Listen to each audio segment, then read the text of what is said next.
Good morning, friends. This is Pastor Lorri, and it's good to meet with you together today for a few minutes to consider the question, how is it with our souls? I'm coming to you today from our library here at the church. This is a spot where I sometimes meet with folks for spiritual direction, to take moments to pause and answer, reflect on that same kind of question that we look at each Friday.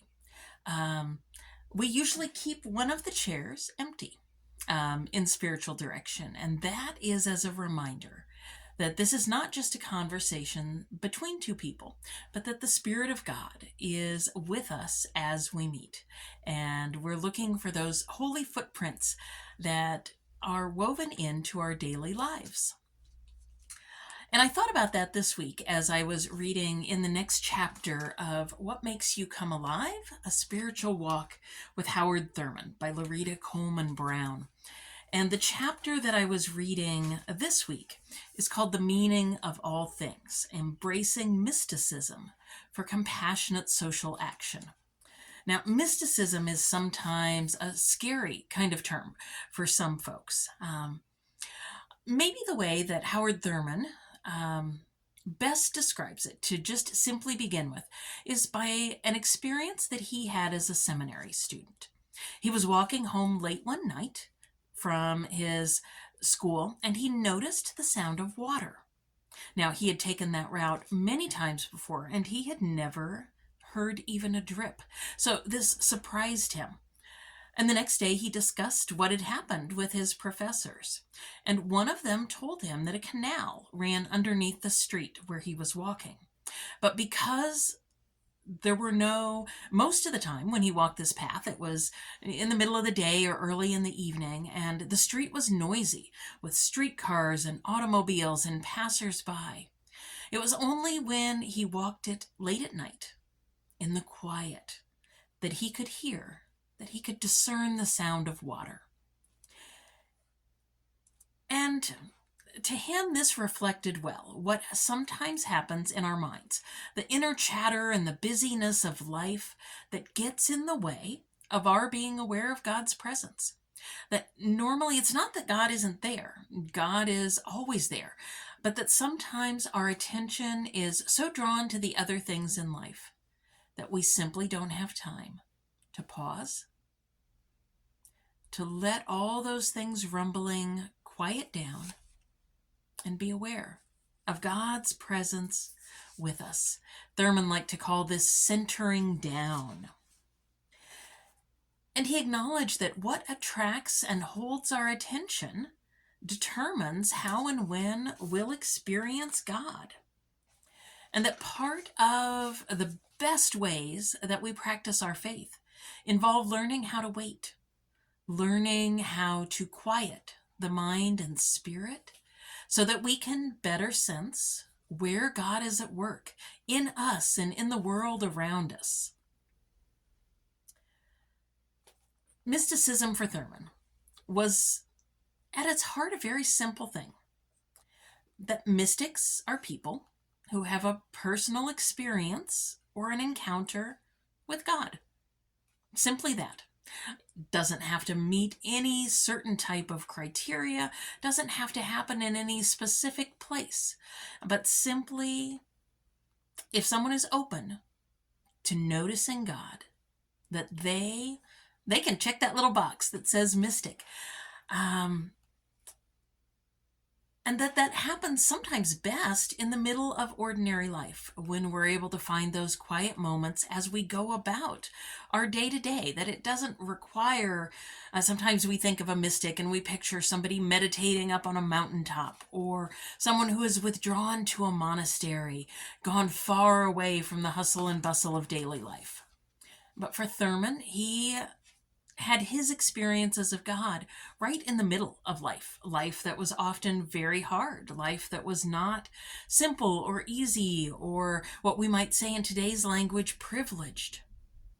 Instead, for him, an everyday mystic could be anyone, could be me, could be you. It was him. It was simply people who were open to noticing the presence of God, and when they do, spending a little time with that, to receive guidance, to commit themselves to living for God rather than just for themselves as a result of that communication. Now, this is seen throughout his life. He learned from teachers about mysticism and how to experience the presence of God. He noted that there were several different ways that people could experience the presence of the divine. Now, it bothered him that some of his teachers, while they had these experiences with God, it didn't seem to change some of their deeply held problematic beliefs. Remember, Howard Thurman was living in a time where segregation was still absolutely baked into the fabric of our American society. And some of his teachers were in institutions that were still very discriminatory, that set strict guidelines based on race of who could and could not be an official part of that. And that bothered him greatly.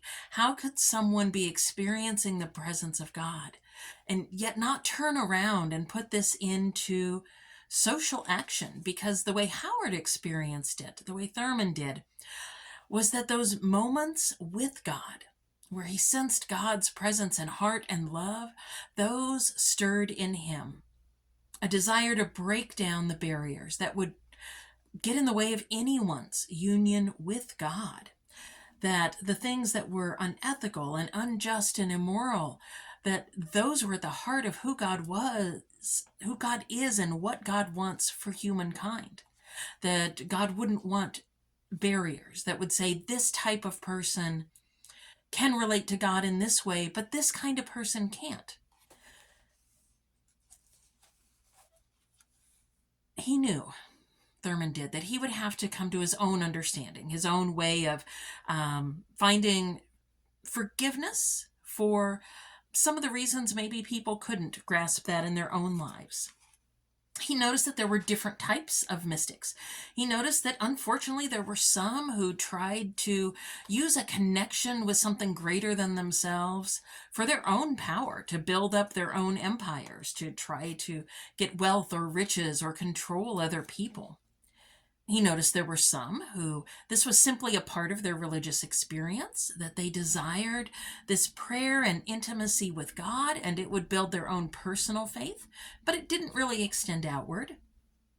He noticed there were some who wanted to examine the experience, who wanted to study the how does this happen, and when does it happen, and why does it happen.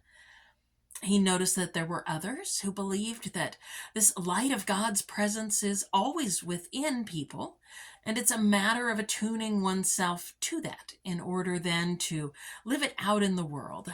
Sometimes when we talk about listening for that still small voice of the Holy Spirit, it sounds a lot like that. Now, Thurman knew that many of the people he met didn't understand mysticism.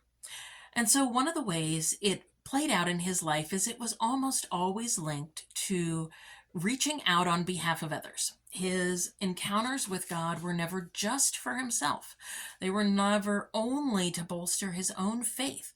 They were to bolster his own faith and give him insight so that he could use that on behalf of those around him, both those that he knew personally and those he would never meet in person. Becoming a person who was highly sensitive to God's presence made him a better community member. And for Thurman, that life in community was something he saw as being essential to being a follower of Jesus, that Jesus hadn't called his followers as individuals who then were supposed to live life solo, but he called them together as a community. He drew them together to follow alongside one another, to live out a new way of life that was closer to the heart of God, one in which folks weren't jockeying for power as to who was the highest or who was on the right or who was on the left, but all who would live lives of humble service, just as Jesus himself had.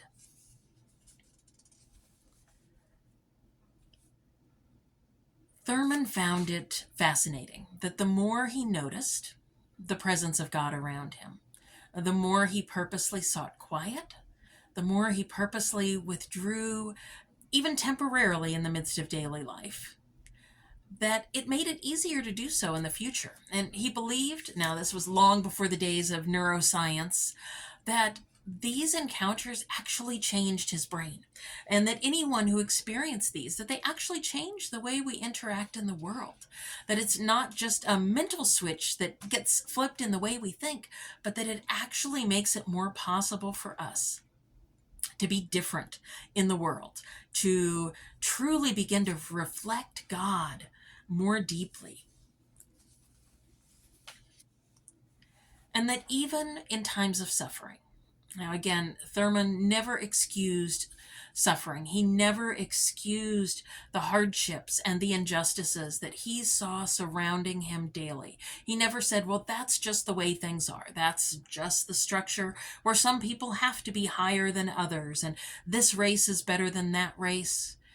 He never agreed with that. And so his whole life he worked to change that, because his experience of God was that God's heart truly is for every single human being.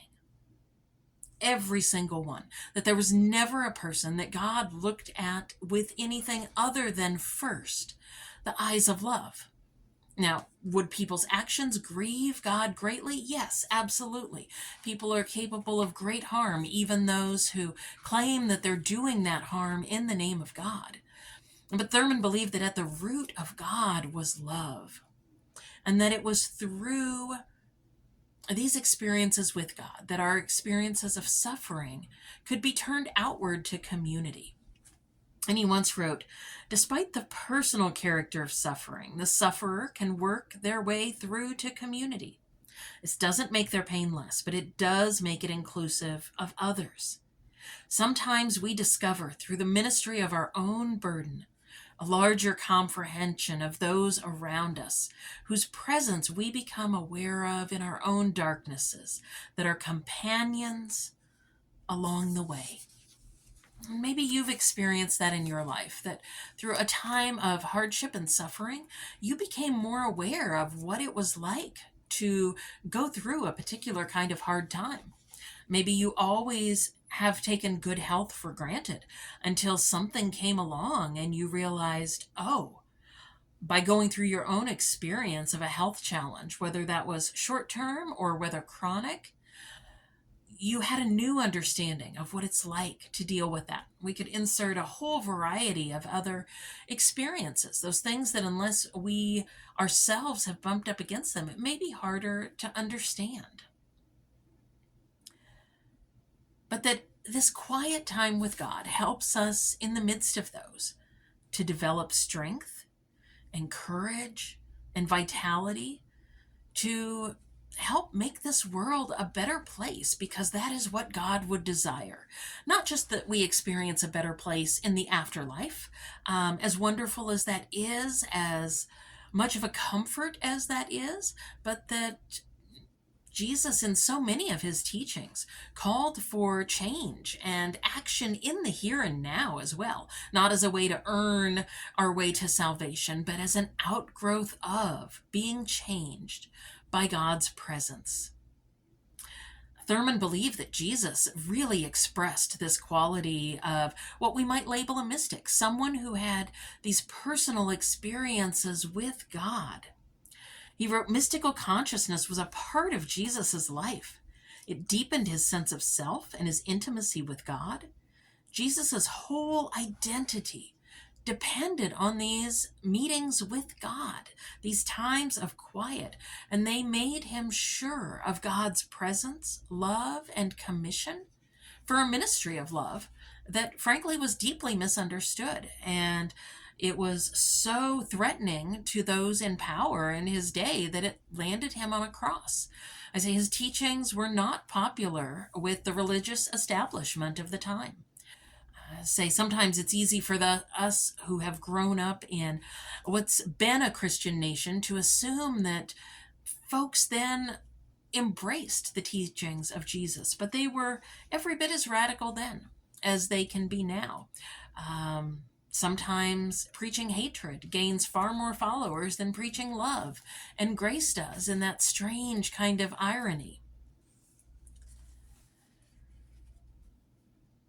And so Thurman encourages us to first take those quiet times, meet with God, and then from that be shaped and changed from them, from those experiences, to have a greater knowledge and presence of those who might be being left out.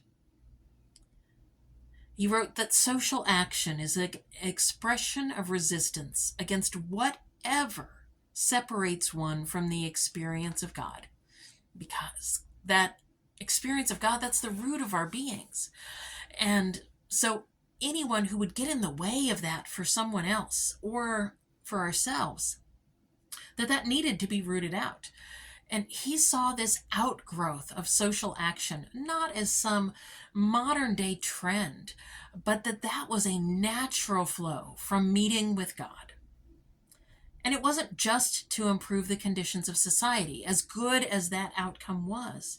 It wasn't merely to feed the hungry or relieve human suffering or misery, but that it had to do with the fact that those conditions can, and the things that cause them, can get in the way of people coming to a fullness of a knowledge of God in their own lives. And wherever that was, Thurman believed that was a call for action. And so, as we go into these weeks ahead, maybe we can keep our eyes open. And maybe first, that means we pause. Maybe it's part of a daily routine. Maybe it's part of a weekly routine. For the people I sometimes meet with here, sometimes it's once a month. That time to pause and listen and look for the footprints of where God has been at work. Try making an appointment with yourself to find a time to quiet down before God. Maybe that's through nature. Maybe that's simply through a lovely setting. Maybe it's simply by being quiet and listening and feeling the sound of your breath as you breathe in and out. Or maybe you're the type of person that actually you experience that best through a conversation with a dear friend. You'll notice which things bring you closest to God. It might be through music. It might be by coming and sitting in the sanctuary in the light of the stained glass and being in the presence of others. There's so many different ways that God meets us when we carve out those bits of time and attention. And so maybe in the weeks ahead, practice being an ordinary mystic. Be still and listen for the voice of God a couple times a day. Now, likely you won't hear an audible booming voice from the heavens. Now, that might happen, but for most of us, it takes other ways. Maybe you simply notice something, like Thurman did the sound of water. Maybe you perceive something about a person in your life or a situation in a different way. Maybe you discover that you have a compassion for something that you had previously dismissed as either not being important or maybe even being harmful. However, that sense of the presence of God comes up for you, make note of it. Linger with it for a moment. Give thanks for it. And then keep your eyes open as you keep going forward. So friends, go in peace, go in grace, go knowing that God, the presence of God, is with you wherever you go. We'll hopefully see you on Sunday, either at the church or online, and I'll see you here again next week. Take care, friends.